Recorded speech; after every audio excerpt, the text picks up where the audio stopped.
आ गई अब गुरु की बारी। आपके जीवन की नैया को गुरु ही ऊपर उठाने वाले हैं।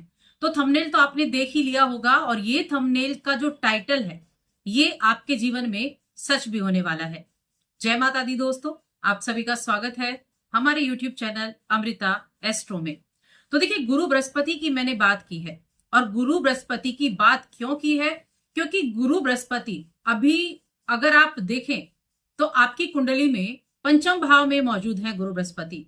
अभी तक राहु के नक्षत्र में थे, लेकिन आने वाली इसी 13 तारीख को, 13 अगस्त को गुरु के नक्षत्र का परिवर्तन होगा, जो बहुत प्रभावशाली है आपके लिए। और गुरु का ये नक्षत्र कौन सा होगा? तो देखिए, गुरु जो है वो अपने ही नक्षत्र पुनर्वसु नक्षत्र के पहले पद में प्रवेश करने वाले हैं। और गुरु का ये नक्षत्र परिवर्तन हर किसी के लिए बहुत लाभकारी होने वाला है। यहां मैं बात कर रही हूं कुंभ राशि की, कि कुंभ राशि के जातकों के लिए गुरु के इस नक्षत्र परिवर्तन का प्रभाव इस 13 अगस्त 2025 से जून 2026 तक कैसा होने वाला है। इतना लंबा टाइम पीरियड रहेगा आपके जीवन में गुरु के इस बदलाव का। तो देखिए, जब भी हम नक्षत्र परिवर्तन की बात करते हैं, तो जब कोई भी ग्रह अपने ही नक्षत्र में प्रवेश करता है तो वो बेहद प्रभावशाली हो जाता है।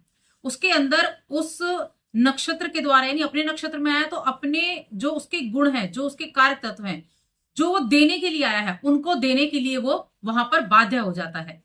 और वैसे भी गुरु बृहस्पति को तो सबसे शुभ ग्रह की श्रेणी में रखा गया है।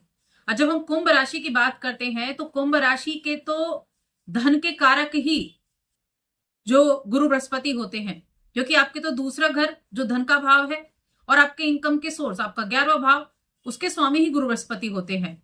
अभी अच्छी स्थिति में भी हैं क्योंकि आपके त्रिकोण भाव में बैठे हुए हैं। ऐसे में गुरु का ये नक्षत्र परिवर्तन आपके लिए बड़ा प्रभावशाली रहेगा। लेकिन कुछ चीजें हैं जो मैं आपको यहाँ क्लियर करना चाहूंगी। तो आगे बढ़ने से पहले बस छोटा सा निवेदन है, चैनल पर पहली बार आए हैं, अभी तक चैनल को सब्सक्राइब नहीं किया है तो जरूर कर लें। देखिए, जब हम गुरु की बात करते हैं तो गुरु बृहस्पति क्या भाग्य उदय करने वाले हैं। गुरु को हम विस्तार का कारक कहते हैं, वृद्धि का, विकास का कारक कहते हैं, और किसी प्लैनेट को हम नहीं कहते, लेकिन ये विकास के कारक, वृद्धि के कारक गुरु बृहस्पति होते हैं। तो ये क्या है? ज्ञान के देवता हैं, ज्ञान देने वाले हैं, शिक्षक के कारक हैं, संतान के कारक हैं, विवाह के कारक भी हैं, बड़े भाई बहनों के कारक हैं, गुरु के कारक हैं, धार्मिक कार्य, धन के कारक, दान पुण्य, इन सभी चीजों के कारक ये कहे गए हैं। पुनर्वसु नक्षत्र इनका अपना नक्षत्र, 7वां नक्षत्र है, और इस नक्षत्र के पहले पद में इनका प्रवेश होगा और 30 अगस्त को दूसरे पद में इनका प्रवेश होगा। अब देखिए, पुनर्वसु जब हम नाम लेते हैं पुनर्वसु, तो इसका अर्थ क्या है? इसका अर्थ है फिर से निर्माण करना, पुनर्निर्माण करना। तो अब आपके तो इनकम के जो आपको सोर्स ऑफ इनकम है वो भी गुरु बृहस्पति है, आपको तो धन देने वाले गुरु बृहस्पति हैं। तो आपके लिए तो उनके नक्षत्र का, अपने नक्षत्र में जाना बड़ा ही उत्तम रिजल्ट देने वाला रहेगा। लेकिन एक चीज आपको ध्यान रखनी है, क्योंकि द्वितीय भाव को हम कुंडली में मारक ग्रह कहते हैं, तो आपके लिए ये मार्केश भी होते हैं, क्योंकि 11वें घर के स्वामी और द्वितीय घर के स्वामी हैं, और द्वितीय घर को हम मार्केश की श्रेणी में लेते हैं, तो ये आपके लिए मार्केश भी हैं। तो यहां क्या बन जाता है? एफर्ट बन जाता है। दूसरी चीज है कि ये पंचम भाव आपके लिए तो बहुत शुभ भाव में बैठे हैं। पंचम भाव त्रिकोण का भाव होता है, अच्छी स्थिति है, लेकिन बैठे किसकी राशि में है? बुध की में, जो उनकी शत्रु राशि है। ऐसे में जो एफर्ट आप करेंगे उस एफर्ट के द्वारा 100% आपको रिजल्ट मिलेगा। अब क्या क्या मिलेगा? तो यहां ये चीज आप देख लीजिए कि जब धन देने वाला गुरु, धन के कारक, इनकम के कारक, सोर्स ऑफ इनकम के दाता आपकी कुंडली में पंचम भाव में विराजमान है, अपने नक्षत्र में है, तो आपको रिजल्ट तो देंगे ही देंगे, धन तो देंगे ही देंगे, धन की स्थिति तो अच्छा करेंगे ही करेंगे। अब जो ग्रह जिस चीज का है और त्रिकोण भाव में बैठा है, तो वहां जाकर तो वो अपने रिजल्ट आपको देगा ही देगा। क्या देगा? आपको कार्य क्षेत्र में बदलाव देगा, आपको विदेश से लाभ देगा, आपको पुनर्निर्माण आप कर पाएंगे। देखिए, यहां जो स्थिति होती है ना, क्या है कि किसी भी तरह धर्म के कार्यों से जुड़े हैं तो उसमें भी आपको अच्छे रिजल्ट देखने को मिलेंगे। इसके अलावा फाइनेंस के कार्य से जुड़े हैं, उसके भी आपको रिजल्ट अच्छे देखने को मिलेंगे।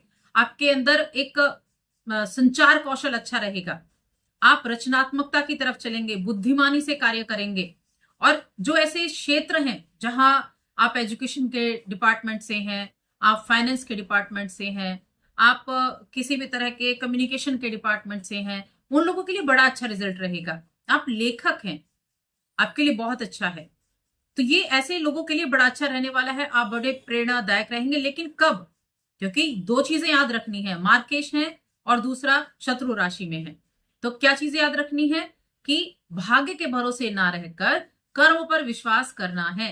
कर्म के द्वारा ही रिजल्ट आपको देखने को मिलेंगे। देखिए 11वां भाव जिसके स्वामी गुरु बृहस्पति हैं, इच्छा पूर्ति का भाव, इच्छाओं का भाव भी कहा गया है। आपके बड़ों का सपोर्ट मिलेगा। आपके बड़ों को जितना अधिक आप अपने साथ लेकर चलेंगे उतना ज्यादा आपको प्रॉफिट भी मिलेगा, उतने ज्यादा आपके रिजल्ट के चांसेस भी ज्यादा अच्छे रहेंगे। दूसरों की मदद करने के लिए आप तत्पर रहेंगे, दूसरों की मदद भी आप करते हुए दिखाई देंगे। परिवार के लोगों के साथ अच्छे से बनाकर चलेंगे तो परिवार के तरफ से भी आपको सहयोग की प्राप्ति होगी। अब अपने ही नक्षत्र में है, पहला पद है तो जो मिथुन राशि में आता है। उसके बाद जब अक्टूबर से नवंबर का जो टाइम पीरियड रहेगा, जब गुरु का गोचर होगा तो गुरु उच्च के भी होंगे कुछ वक्त के लिए। कर्क राशि में गुरु उच्च के भी होंगे।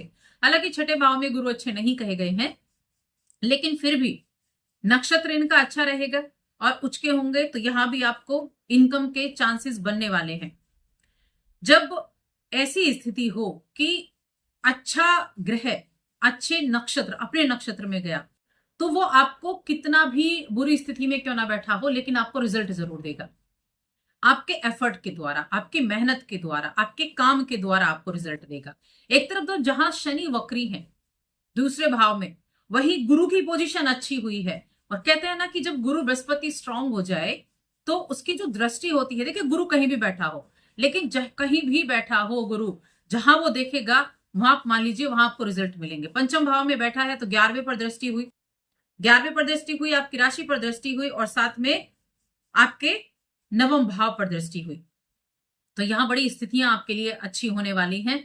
धर्म कर्म के कार्यों से आप जुड़ाव महसूस करेंगे, पिता का आपको सपोर्ट मिलेगा, ईमानदारी से कार्य करेंगे, निष्पक्ष रहकर आप कार्य करेंगे। ऐसी स्थितियां आपके लिए इस टाइम पीरियड में बनती हैं।